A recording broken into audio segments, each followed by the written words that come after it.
បាទ hello ថ្ងៃនេះជះលុយមកសាករបស់ brand game ម្ដងមើល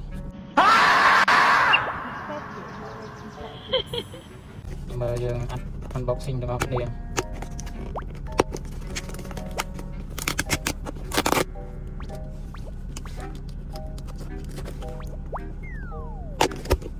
របស់លេងថ្មីបងប្អូន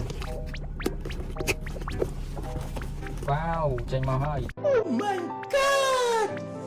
វ៉ាវ premium តែម្ដងខេមខាបងប្អូនឃើញថា logo ហើយជាស្គាល់ចឹងបងប្អូនចង់ដឹងថាក្នុងនឹងមានអីគេអត់ចាំមើលតាមដានអស់គ្នាអញមិនឃើញអត់ចង់ឃើញអញមិនចង់ឃើញអញមិនចង់ឃើញអ្វីបាទនេះបងប្អូនរបស់លេងថ្មីខេមខា collection ចេញមកហើយ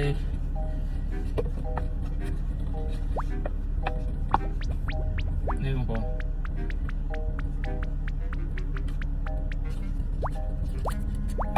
បាទជាវ៉ាន់តាបងប្អូន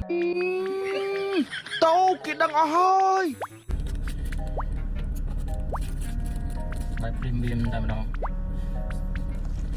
សំបីនៅដងវាក៏មាន logo ខេមខាដែរ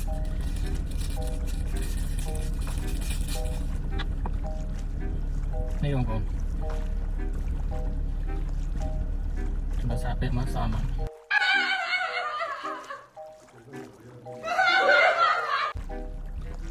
សមមកបងប្អូន